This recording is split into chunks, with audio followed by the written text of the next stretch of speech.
दिनैनि गोदान भिडिअआव आरो फिन खेबसेबाव बरायफिनबाय। दिनैनि गोदान भिडिअआनो जाहैबाय रेशन कार्डनि आङो मोनसे बिग आपडेट लानानै फैदों। जाय बिथांमोननियाव रेशन कार्ड दं, रेशन कार्डजों माइरं मोनो, नोंथांमोननि बिग आपडेट। जोङो नैबे भिडिअआव बे आपडेटखौ सावरायगोन आरो जाय बिथांमोना रेशन कार्डखौ गोदानै एप्लाइ खालामदोंमोन, नोंथांमोना गावबा गावनि लिस्टखौ चेक खालामनो रोङाखैब्ला बोरै चेक खालामनो आरो बेखौ बोरै डाउनलड खालामनो जोङो बेखौबो नायगोन। आरो जाय बिथांमोना थाखानाय रेशन कार्डखौ डिजिटेलि कार्ड महराव सोलायनो सानदोंब्ला नोंथांमोना बेखौ बोरै डिजिटेल खालामनो हागोन रेशन कार्डखौ, जोङो बेखौबो नैबे भिडिअआव A to Z नायगोन। नोंथाङा बेबायदिनो गोदान गोदान आपडेट, डिटेल्स, डिजिटेल खौरां, गभर्नमेन्ट स्किम बेबायदि खौरां मिथिबाय थानो थाखाय आर'नाइ 5G इउटुब चेनेलखौ साबस्क्राइब बानायाखैबा साबस्क्राइब बानायबानो जाबाय। आङो बेयाव बेबायदिनो गोदान गोदान आपडेट लाबोनाय जायो। दानिया जोङो रेशन कार्डनि बिग आपडेटखौ जोङो सावरायनोसै। बे आपडेटआनो जाहैबाय प्रधान मन्त्रि गरिब कल्याण योजना। बे स्किमनि जोहै नोंथांमोना जाय बिथांमोना माइरं कार्ड दं, नोंथांमोना दासिम बोसोरथामहालागै बिना फैसायावनो, फैसा होनाङाबालासिनो नोंथाङा माइरंखौ फ्रियावनो मोनबाय दंमोन। नाथाय बे माइरं मोननायनि डेटआ डिसेम्बराव जोबथाहैसिगोन। नाथाय आपडेटआ जाहैबाय दा आरोबाव सेन्ट्रेल गभर्नमेन्टआ बे डेटखौ आरो बोसोरबायालागै बारायना होबावबाय। नोंथाङा बोसोरबासिम बिना फैसायावनो, फैसा होनाङाबालासिनो आरो नोंथाङा माइरंखौ रेशन कार्डनि मददाव मोननो हासिगोन। बे बाथ्राखौ भारतनि प्राइम मिनिस्टार बिथाङानो बुंदों। जोङो मा बुंदों जोङो नायग्रोना ला। प्रधानमंत्री गरीब कल्याण अन्न योजना के तहत देश में पिछले 3 साल से गरीबों को मुफ्त राशन दिया जा रहा है। मुफ्त राशन से जुड़ा एक और निर्णय, और मोदी तो गरीबी से निकला है ना, तो उसे मालूम है। और मेरा एक और निर्णय है, मेरा और एक निश्चय है। वैसे तो ये योजना 1 महीने के बाद उसका समय पूरा हो रहा है। 80 करोड़ गरीबों को मुफ्त राशन देने वाली योजना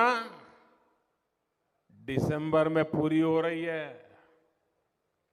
लेकिन मोदी का निश्चय है आने वाले 5 साल के लिए इसको बढ़ाया जाएगा।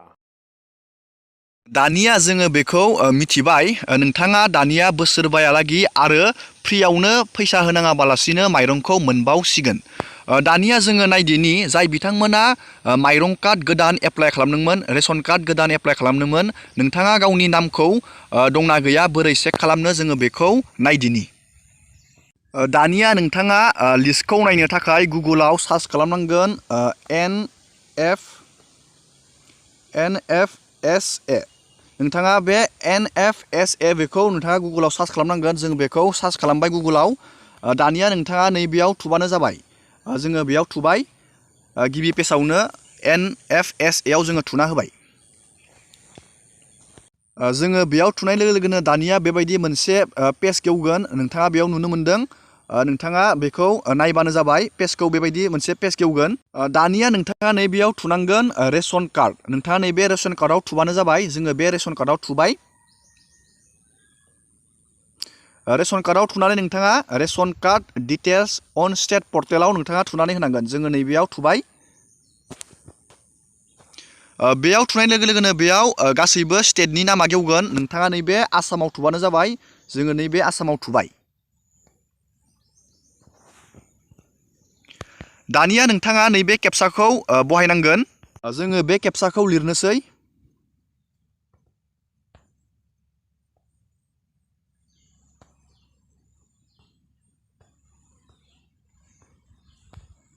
दानिया जोङो बे केपसाखौ लिरबाय। जों दानिया भेरिफाइआव थुबाय। भेरिफाइआव थुनाय लोगो लोगोनो बेबायदि मोनसे पेज गेवबावगोन। नोंथांनि स्टेटआ बेयाव अलरेडि सिलेक्ट थागोन। नोंथाङा बेयाव नोंथांनि डिस्ट्रिक्ट भेन्युखौ सिलेक्ट खालामनांगोन। जोङो बेयाव मोनसे जायखिजाया डिस्ट्रिक्टनि भेन्युखौ जोङो सिलेक्ट खालामबाय। जोङो बेयाव सिलेक्ट खालामबाय। दानिया नोंथाङा नैबे नोंथांनि DFSOखौ नोंथाङा सिलेक्ट खालामनांगोन। नोंथाङा बेयाव सिलेक्टआव थुबानो जाबाय। दानिया नोंथाङा नैबे TFSO आव नोंथाङा बेखौ सिलेक्ट खालामनांगोन। नोंथांनि खाथिनि साब डिभिजन नोंथांनि बेखौ साब डिभिजनखौ सिलेक्ट खालामनांगोन जोङो बेयाव मोनसे साब डिभिजनखौ सिलेक्ट खालामबाय दानिया नोंथाङा नैबेयाव FPS आव नोंथांनि रेशन दखानिनि नामखौ नोंथाङा बेयाव सिलेक्ट खालामनांगोन नोंथाङा बबेयाव रेशन जायो रेशन दखानि जोङो बेखौ मोनसे सिलेक्ट खालामबाय दानिया नोंथाङा नैबेयाव सिलेक्टआव थुनांगोन बेयाव स्किम बेयाव अल सिलेक्टआव जोङो थुनांगोन बेखौ स्किमाव जोङो बेयाव अल स्किमाव जोङो थुबाय अल स्किमाव जोङो सिलेक्ट खालामखांनानै दानिया नोंथाङा नैबे स्टेटासाव थुनांगोन स्टेटासावबो नोंथाङा नैबे सिलेक्ट अलावनो थुबानो जाबाय जोङो बे सिलेक्ट अलाव थुबाय दानिया नोंथाङा नैबे सर्टिंआव थुबानो जाबाय आरो नोंथाङा नैबे ration card waste member waste नोंथाङा बेखौनो थुबानो जाबाय दानिया नोंथाङा नैबेयाव RC स्टेटासा सिलेक्ट खालामनांगोन बेयावबो नोंथाङा दानिया जोङो बेयाव RC स्टेटासखौबो नोंथाङा अलाव थुबानो जाबाय दानिया नोंथाङा रिपर्ट नेमावबो नोंथाङा नैबे गाहायनिखौ सिलेक्ट खालामबानो जाबाय दानिया बेबायदि सिलेक्ट खालामनानै नोंथाङा नैबे भिउ रिपर्टआव नोंथाङा थुना होनांगोन जोङो बे भिउ रिपर्टआव थुबाय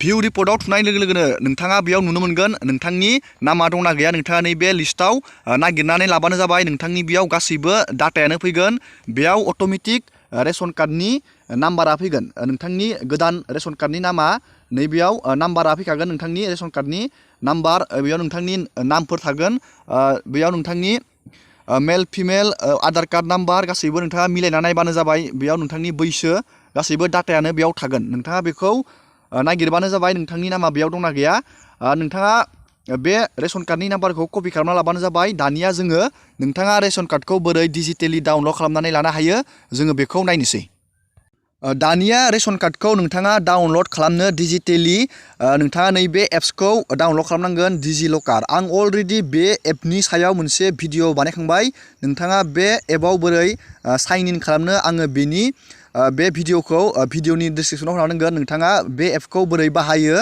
आङो A to Z भिडिअ देखायदोंमोन नोंथाङा बेखौ नागिरबानो जाबाय नोंथाङा दानिया जायफोर बिथांमोना रेशन कार्डखौ डिजिटेलि डाउनलड खालामनो नोंथाङा बे एपआव थांनांगोन आरो जाय बिथांमोना थाखानाय रेशन कार्डखौ डिजिटेल खालामगोन नोंथांमोनाबो बे एपखौ बाहायनो नांगोन जों दानिया बे एपखौ बाहायनानै बोरै रेशन कार्डखौ डाउनलड खालामनो जों बेखौ नायदिनि नोंथाङा दानिया जोङो बेखौ अपेन खालामसै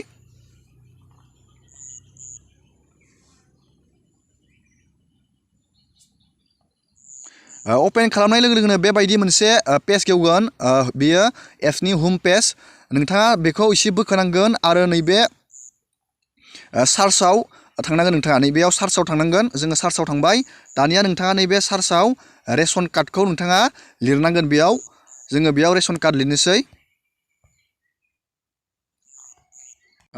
नैबेयाव नोंथाङा रेशन कार्डखौ लिरना होबानो फैखागोन बेयाव रेशन कार्ड आसाम नोंथाङा नैबेयाव थुनांगोन दानिया नोंथाङा नोंथांनि बेयाव नामा थागोन नोंथांनि जेन्डार थागोन बेयाव नोंथाङा नैबे फेमिलि हेडआव नोंथांनि बिमानि नामखौ होबानो जाबाय नैबे फेमिलि हेडआव आरो नोंथाङा बेयाव नोंथांनि फादार नेमखौ होबानो जाबाय आरो बेयाव नोंथांनि डेट अफ बार्थ आरो नोंथांनि आदारनि लास्टनि 4 डिजिटखौ नोंथाङा नैबेयाव होनांगोन आरो नोंथाङा नैबेयाव नोंथांनि रेशन कार्ड गोदाननि नाम्बारखौ नोंथाङा होनांगोन आरो थाखानायफोराबो पुराना थाखानाय रेशन कार्डनि नाम्बारखौ नोंथाङा नैबेयाव होनांगोन आरो नोंथाङा नैबेयाव नोंथांनि डिस्ट्रिक्टखौ सिलेक्ट खालामनांगोन जोङो दानिया बेखौ फिलआप खालामनोसै जोङो दानिया बेयाव गासैबो डाटाखौ फिलआप खालामबाय दानिया नोंथाङा नैबे गेट डकुमेन्टआव थुना होबानो जाबाय जों दानिया बेयाव थुबाय